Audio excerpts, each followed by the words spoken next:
All right, let's talk about Afrobeats. In this explainer, we're going to dive into the incredible story of how this sound, born in West Africa, basically took over the entire world.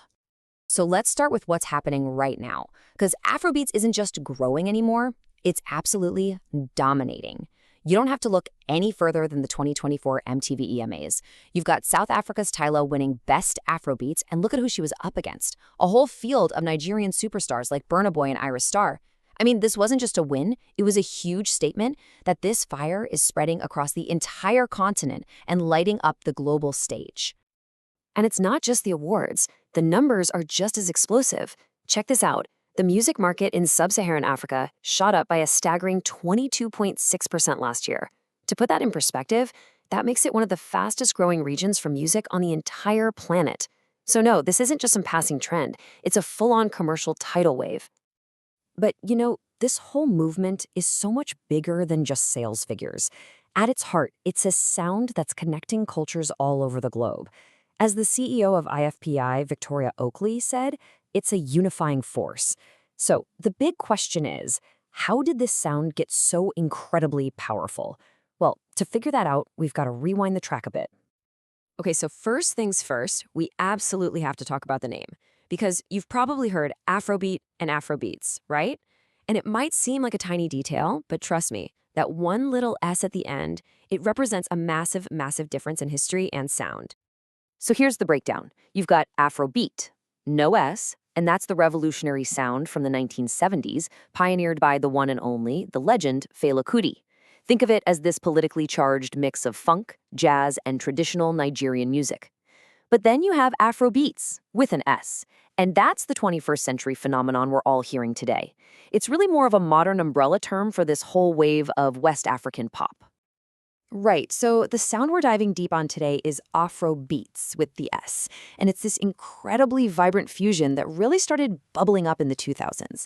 It pulls from all these local styles like Nigerian Niger-pop and Ghanaian highlife, which itself is a cool blend of highlife music and hip-hop, and then it just mashes all of that up with global influences like R&B and even British house music. It's a real melting pot. So where did this global sound actually kick off? You might be surprised, but we can pretty much trace the Big Bang back to a single year. 1999. That was the year, the turning point, when all the ingredients finally came together. And we know this because of people like filmmaker Ayo Shania.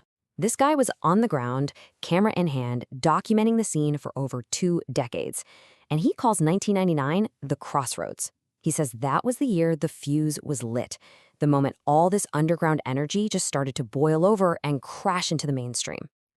And Shanae wasn't just watching from the sidelines, he was right in the thick of it. He started in '99 managing a Fuji music star, K1 The Ultimate. That's a really percussive Yoruba genre. Then just a couple of years later, he's working with this foundational rap group, the Tribesmen. And while all of this is going on, you've got producers in the studio just experimenting, mixing those traditional sounds with hip-hop. And it all kind of came to a head in 2004 with D'banj and Don Jazzy. Their music video for Tungalo, man, that became an iconic anthem for this whole new era.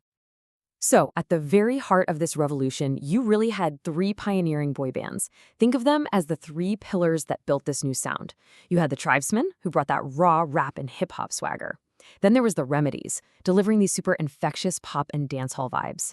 And of course, the Plantation Boys, which featured a young Two-Face Idibia, and they brought those silky smooth R&B vocals. Each one was a crucial piece of the puzzle. Okay, so you have this raw, incredible energy coming out of Lagos. But how do you take that and plug it into the global music industry? I mean, having a great sound is one thing, but building a worldwide business, well, that's a whole different ballgame. And that's where the modern music machine really kicks in. We're talking about the record labels, the engines that can take these local heroes and launch them into international superstardom. They're the ones building that bridge from the streets of Lagos to a stadium in London or LA. See, in today's music industry, the best labels are way more than just banks. They're like strategic partners. They don't just find talent, they invest in it. They help shape an artist's creative vision, and this is the big one, they built the entire infrastructure that connects them with a global audience. And a perfect example of this in action, look no further than the partnership between Nigeria's Mavin Records, which, by the way, was founded by the legendary producer Don Jazzy, and the global powerhouse Universal Music Group. For Mavin's artists, people like Rima and Ira Star, a deal like this is an absolute game changer. Yeah, I mean, as Mavin's chief operating officer put it, a deal like this lets them plug into a bigger global machine. Suddenly, they have access to a worldwide network. They've got global marketing teams, promotion, distribution, basically everything they need to get their artists onto playlists and up on stages on every single continent. So what's next? Where does this global movement go from here? Well, Afrobeats isn't just satisfied with conquering the world of music. Now it's pioneering the future of the fan experience by stepping into a whole new digital frontier. We're talking about these concepts like the introverse. These are basically virtual worlds where artists can build fully immersive experiences for their fans. I mean, think way beyond just a simple music video. We're talking about an entirely new playground for creativity and connection. And hey, this isn't some far-off future thing. It's happening right now. You've got artists like Omogo Reloaded who are using these digital spaces to share not just their Afrofusion music, but their culture in brand new ways. They're literally building virtual worlds that reflect their heritage and their sound. And for you, the fan, this creates a connection that is so much deeper. Just imagine it. Stepping inside an artist's world to find hidden Easter eggs that tell a story, or exploring their background interactively. You could even go to a virtual concert from your living room, no matter where you are on the planet. I mean, this is seriously the new frontier of what it means to be a fan.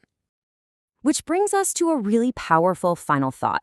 A genre that was born from remixing local and global sounds is now getting ready to redefine the digital universe itself. Afrobeats didn't just fight for a seat at the global table, it's building a whole new one in a world of its own making.